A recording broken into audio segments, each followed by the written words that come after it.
Arahang sama sambuddho bhagava Buddhang bhagavatam Abhivademi Swakato bhagavata Dhammo dhammang namasami Supatipanno bhagavato Sawaka Sangho Sangham namami. Sahabat bangsa kita atas semoga semua hidup berbahagia. Usaha yang salah dan seterusnya. Kisah ini diceritakan oleh sang guru ketika berada di Jetawana mengenai seorang biku yang bertindak sesuka hatinya. Sang guru yang berkata kepada biku itu, "Ini bukan pertama kalinya biku engkau bersikap semaumu. Engkau mempunyai kecenderungan yang sama seperti kehidupan yang lampau. Karena sikap itu, aku mengindahkan nasihat dari ia yang bijaksana dan baik. Akibatnya engkau dipotong menjadi 2 bagian dengan selebihnya pedang yang tajam dan dilemparkan di jalan raya, dan engkau juga merupakan penyebab tunggal akan 1000 orang yang menemui ajal mereka." Setelah mengucapkan kata-kata tersebut, beliau menceritakan kisah kelahiran lampau ini. Sekali waktu ketika Brahmadatta memerintah di Benares, ada seorang Brahmana di sebuah desa yang menguasai sebuah mantra. Ia bernama Vedaba.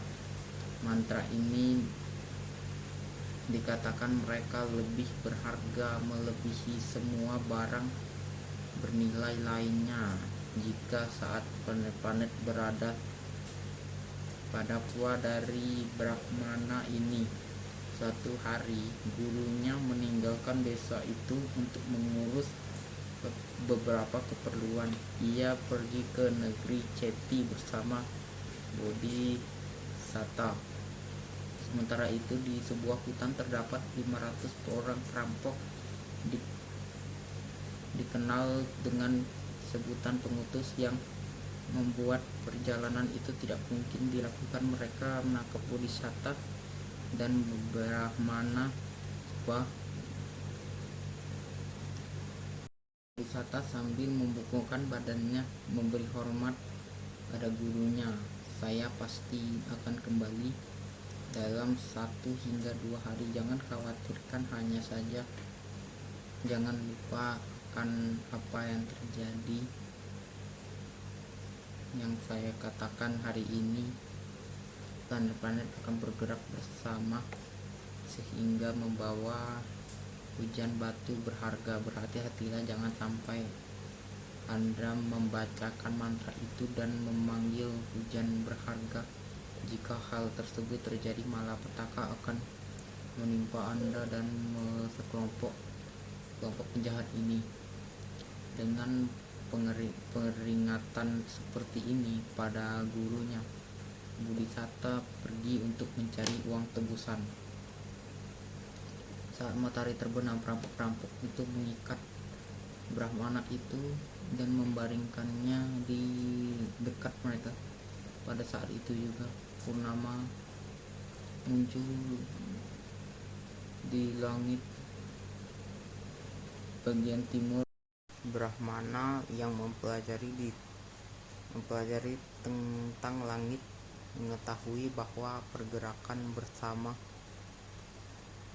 planet-planet itu sedang terjadi. "Mengapa," pikirnya, "saya harus mengalami penderitaan ini?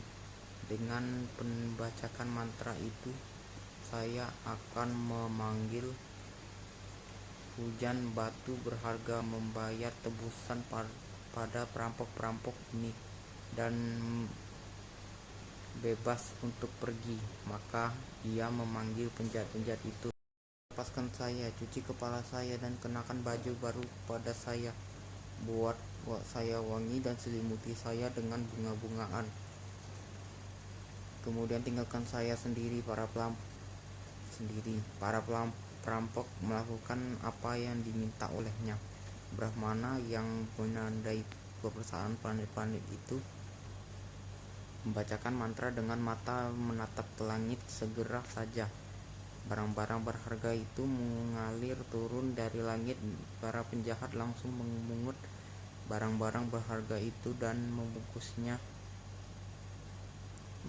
barang rampasan itu dengan menggunakan mantel mereka. Mereka meninggalkan tempat itu dengan diikuti oleh Brahmana itu di belakang mereka. Namun seakan telah diatur oleh kelompok itu disergap oleh kelompok kedua yang beranggotakan 500 orang perampok. "Mengapa kalian menangkap kami?" tanya kelompok pertama kepada kelompok kedua. "Untuk merampas barang jarahan kalian," jawab mereka. Jika itu, selanjutnya mereka sendiri terpecah menjadi dua kelompok yang berkelahi antar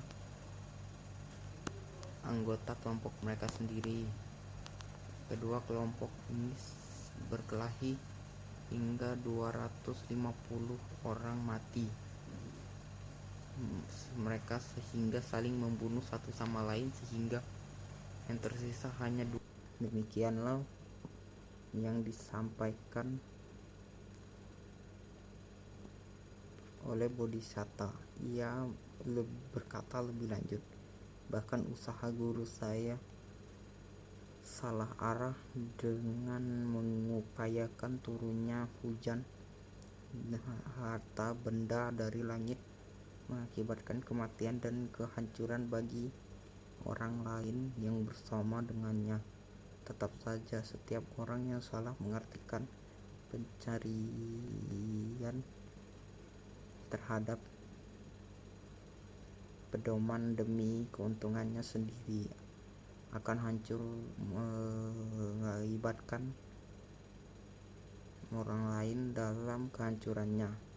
Sang guru berkata, "Ini bukan pertama kalinya engkau bertindak semaumu. Engkau juga memiliki sifat yang sama dengan kehidupan lampau. Karena tindakan sesuka hatimu, engkau hancur." Setelah uraiannya berakhir, beliau menjelaskan tentang kelahiran tersebut dengan berkata, "Biku yang bertindak sesuka hati ini adalah Brahmana Vedava masa itu dan adalah siswanya sendiri."